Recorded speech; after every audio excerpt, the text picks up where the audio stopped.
Fala galera, eu sou o professor Maurício Reis, professor de Física. Olha só, nós vamos dar continuidade aí no conteúdo e para isso eu preparei aí uns slides para nós darmos continuidade aí, certo? Então, aqui nesse primeiro slide vocês vejam aqui uma apresentação, como é algo que sempre eu faço, onde está meu nome, a componente curricular e a turma que é a de vocês. O conteúdo que nós vamos dar continuidade é aqui, ó, catástrofe natural. Se encontra lá no livro de vocês, na página 13 e 14. Esse conteúdo aqui nós já iniciamos.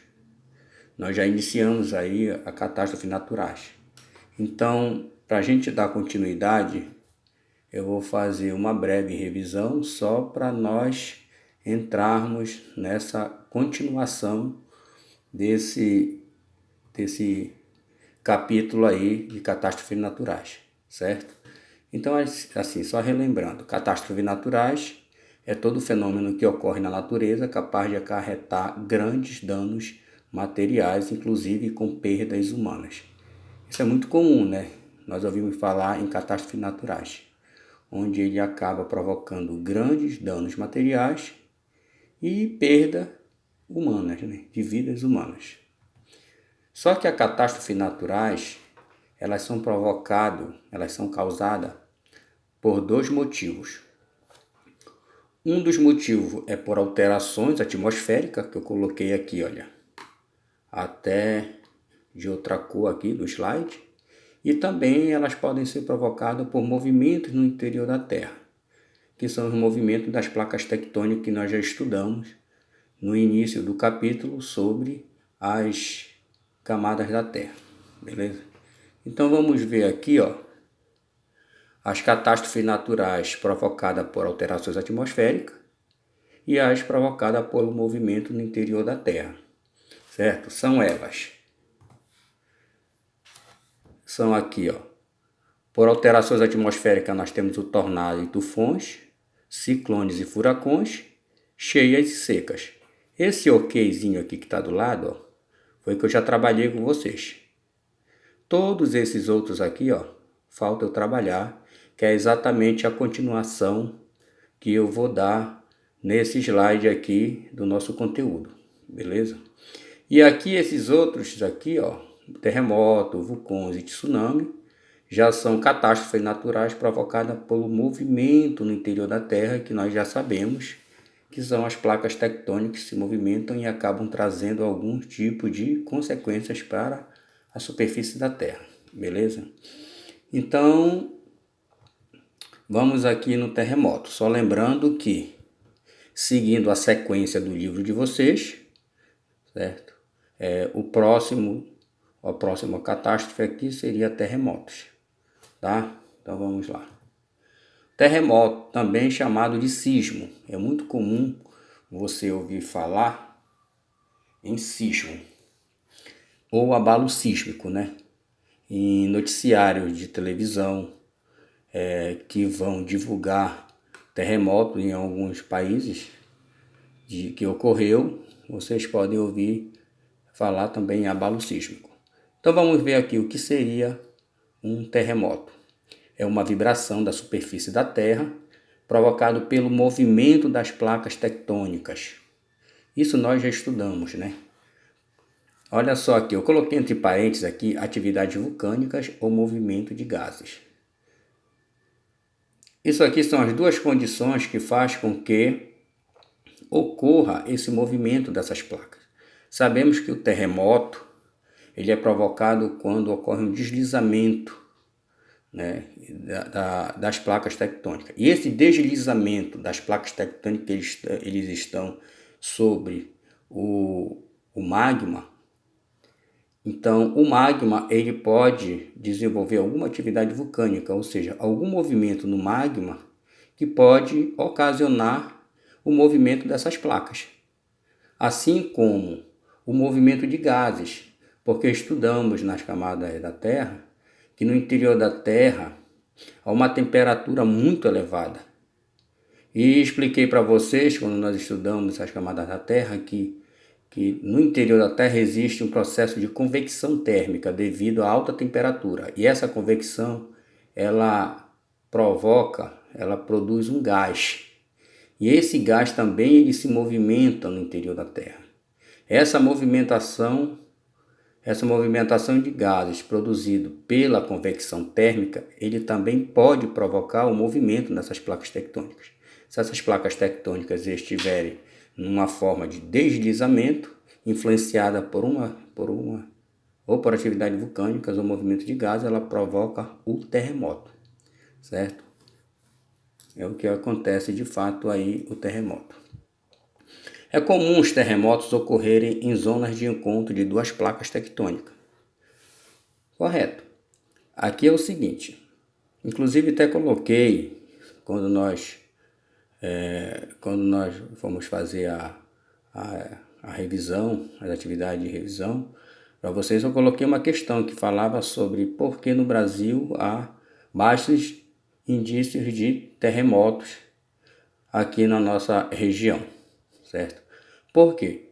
Porque onde é mais vulnerável a ocasião de terremotos é na zona de encontro de duas placas. Como o Brasil ele se encontra no meio da placa, o nome da placa que nós estamos sobre ela é chamada de placa sul-americana. Você percebe lá no mapa, inclusive coloquei lá o mapa dessas placas na questão para vocês percebem lá que o nosso país, o Brasil, ele não ocorre em zonas de encontro. Por isso há um baixo índice de terremoto aqui no nosso país, enquanto que outros países que se encontram em zona de encontro dessas placas, eles estão bem mais vulneráveis a terremotos, beleza? Então, olha só, quando há um deslizamento entre duas placas, ocorre liberação de energia em forma de tremores.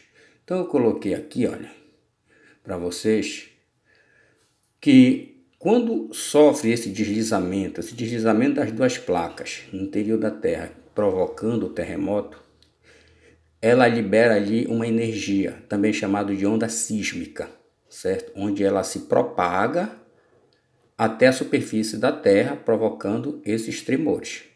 E é muito comum você ouvir falar em algum noticiário de televisão sobre terremotos, essas duas palavras aqui, ó, hipocentro e epicentro, principalmente o epicentro, certo? Eu coloquei aqui uma imagem para ficar melhor explicado para vocês aqui, ó.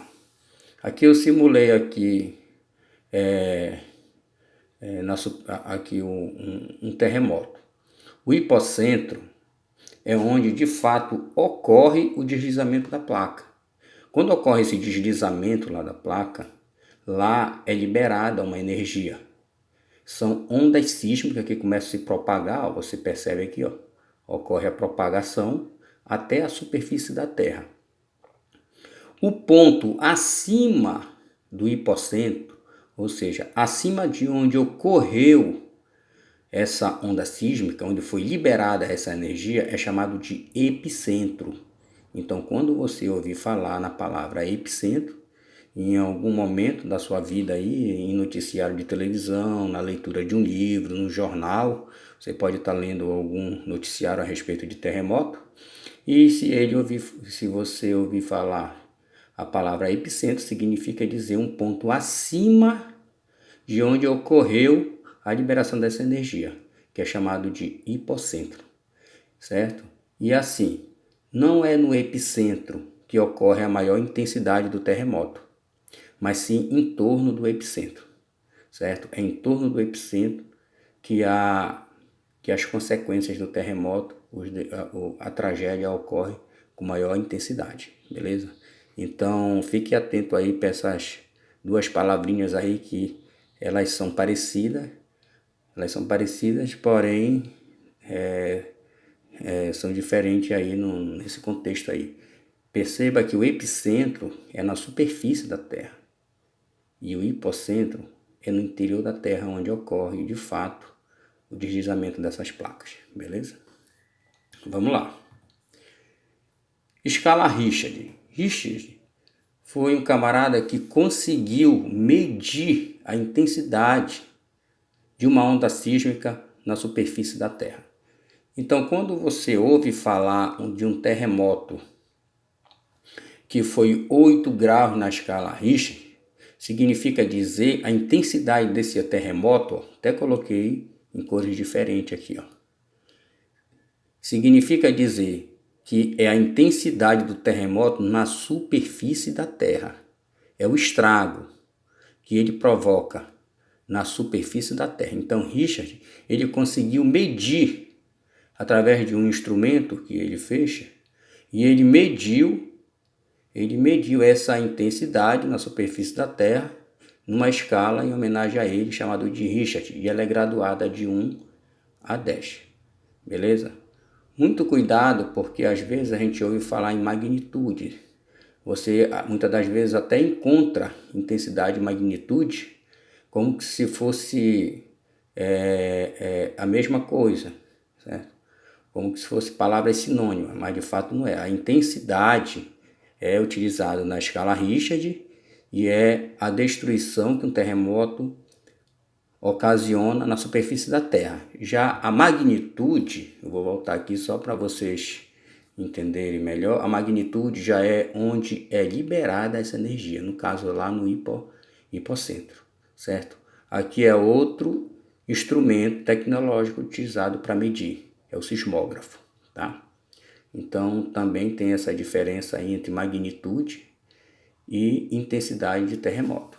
Inclusive no livro de vocês tem uma questão aí que vocês já podem até, baseado nessa explicação aqui, vocês já podem até resolver, beleza? Então vamos lá. E tsunami, que também é outro fator que provoca grande destruição, que também está relacionado às catástrofes naturais. Pessoal, a palavra tsunami quer dizer ondas gigantes, certo? E olha só aqui, pode ser formada após a ocorrência de atividade vulcânica, como terremotos e maremotos, erupções vulcânicas, que é o cone, ou outros eventos geológicos. Então, olha só, o que são tsunami? Tsunami é todo e qualquer evento geológico que provoca ondas gigantes, certo? Pode ser um maremoto, pode ser um terremoto, pode ser uma erupção vulcânica, que é ali no cone, né? Na parte, quando a gente for estudar vulcão, eu vou falar sobre algumas partes dele. Uma das partes de um vulcão é o cone, que é aquela parte de cima, certo? Onde a rocha que vem do interior da Terra, a lava, ela vai derramando e vai se solidificando, vai esfriando e formando aquele cone. E se aquele cone, tem muitos vulcões que são formados, são ilhas no meio de oceanos, certo? E se ocorrer, Deus o livre, num vulcão desse daí, um desmoronamento do cone, ele pode provocar também uma onda gigante, ou seja, um tsunami. Sendo que geralmente a onda gigante, o tsunami formado por esse processo aqui de erupções vulcânicas, ele é bem de menor intensidade do que se for um maremoto, certo? Que foi o que aconteceu lá na Indonésia. Então qualquer outro fenômeno geológico, por exemplo, as calotas polares, se de repente desprender uma camada de gelo e vir para dentro do oceano, ele pode formar também ondas gigantes.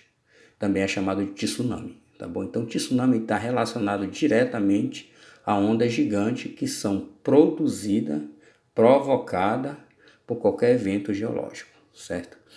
Aí eu coloquei uma pergunta aqui para vocês. Qual a diferença entre uma onda comum e um tsunami? E logo em seguida vem a resposta. É que uma onda comum é provocada pelo vento, porém um tsunami é uma onda gigante formada por fenômeno geológico com alto poder de destruição. Então, uma onda comum, ela é provocada pelo vento. Às vezes você vai numa praia, num oceano, certo? E você vê aquela onda. Aquilo é uma onda comum, aquela onda é formada naturalmente pelo vento. Não teve nenhum fenômeno geológico, nenhum evento geológico, né, nenhum deslizamento de terra, de gelo, de erupções vulcânicas, nada que provocou a formação dessa onda gigante, certo? Então essa é a diferença entre uma onda comum e um tsunami. E sem contar que um tsunami são ondas gigantes que têm alto poder de destruição. Mesmo aquela onda que muitas das vezes acontece, aquelas ressacas que nós muitas das vezes vemos nos noticiários, lá no Rio de Janeiro, onde ela acaba demolindo, né, ou provocando a queda, começa a quebrar a parte da orla lá do Rio de Janeiro, mesmo ali não é tsunami, não é porque está provocando aquela destruição que é considerado tsunami, tá? Aquilo é uma onda provocada pelo vento de uma maior intensidade que ele tá proporcionando uma leve destruição. O tsunami ele é exclusivamente onda gigante formado por algum fenômeno geológico, tá bom, pessoal? Então pronto, pessoal, aqui nós encerramos a aula.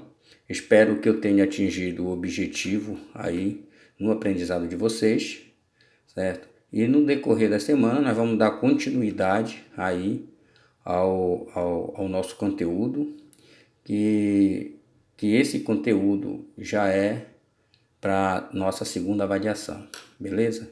Então se vocês tiverem alguma dúvida, vocês podem rever o vídeo, ou se vocês quiserem fazer alguma pergunta relacionada a essa aula, vocês podem entrar em contato comigo no meu privado, certo? E que a gente tira todas as dúvidas possíveis de vocês, beleza? Bom, uma boa Páscoa para vocês, uma boa Semana Santa e até a próxima e bom estudo.